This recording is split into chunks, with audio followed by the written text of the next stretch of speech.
Dear students, आज हम छंद पर चर्चा करेंगे। छंद के अंतर्गत हमारे 9th और 10th में दोहा, सोरठा, चौपाई और रोला छंद हैं, जिसमें हम सबसे पहले दोहा छंद पर चर्चा करेंगे। दोहा ये अर्ध सम्मात्रिक छंद होता है। पहले समझ लो अर्ध सम्मात्रिक, सम्मात्रिक और विसम्मात्रिक क्या होता है। अर्ध सम्मात्रिक जो 2 लाइनों का पद्य होता है वो होता है अर्ध सम्मात्रिक। सम्मात्रिक 4 पंक्तियों का होता है और विसम्मात्रिक 6 पंक्तियों का होता है। तो दोहा अर्ध सम्मात्रिक है। इसके पहले और तीसरे चरण में 13 मात्राएं होती हैं और दूसरे और चौथे चरण में 11 मात्राएं होती हैं। अंत में लघु होता है। अब एक चीज़ बता दें, मात्रा लगाई कैसे जाती हैं। जो ह्रस्व स्वर होते हैं, या ये कह दो कि जो छोटी और छोटा ऊ वाले होते हैं, उनमें एक मात्रा लगती है। एक मात्रा को लगाने के लिए हम यश लिख देते हैं। जैसे एक मात्रा जो सिंगल होगी उसके लिए ऐसे एक लिख देंगे, और जो डबल मात्रा होती हैं उनके लिए हम यश लिखते हैं 2 मात्रा वाले के लिए। तो छोटा, छोटी, छोटा ऊ इनमें एक मात्रा लगेगी, और बड़ा, बड़ी, बड़ा ऊ, ए, आ, ओ इनके लिए 2 मात्रा लगेगी।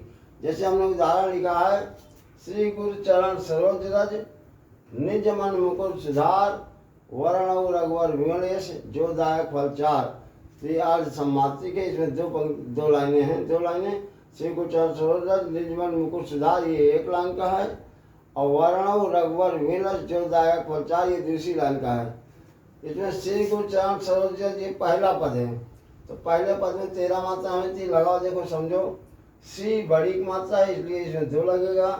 गो और रू में 1 लगेगा, क्योंकि गा में ऊ की मात्रा छोटा की मात्रा है, रू भी छोटा है, इसलिए 1। चरण तीनों अक्षर लघु हैं, तो 1 मात्रा। सरोज 1 सा की लगेगी, रो में 2 लगेगी, जा में 1 लगेगी, रज में 1 लगेगी।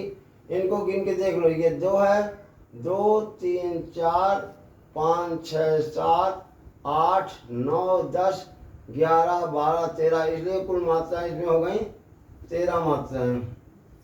पहले पद में 13 हो गई, दूसरे में होनी चाहिए 11 मात्रा। फिर लगा के देखो, नी छोटी है तो इसलिए 1 मात्रा, जा में 1 मात्रा, मन में 1 मात्रा, मुकुर में 1 मात्रा, सुधार में सु में 1 मात्रा, धा में 2 मात्रा, और रा में 1 मात्रा। इसको गिनना तो 1, 2, 3, 4, 5, 6, 7, 8, 9, 10, 11, इस तरह ये मात्रा हो गई 11। तीसरा चरण देखें। तीसरा चरण वर्ण रबर विमलेश, इसमें मात्रा लगा के देखें।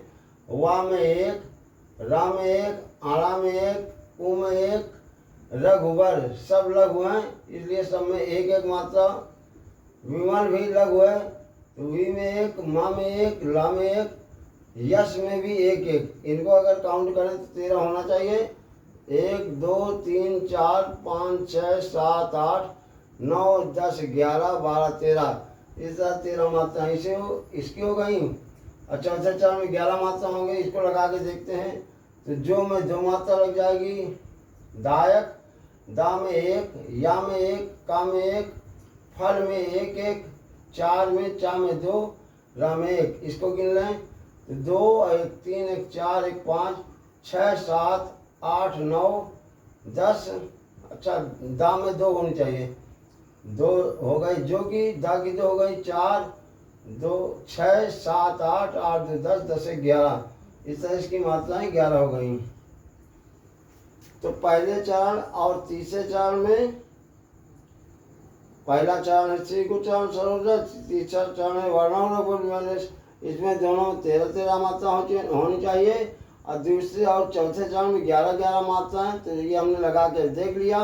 और जो एक चीज़ और लिखा था, अंत में लघु होता है, लघु होना 1 मात्रा वाला। तो देखो, अंतिम अक्षर इसमें अंतिम वर्ण है रा छोटा है, इसमें 1 मात्रा लगी है, तो ये दोहा छंद हो गया। इसी प्रकार अभी अगले वीडियो में हम सोरठा छंद और अन्य छंदों की चर्चा करेंगे। धन्यवाद।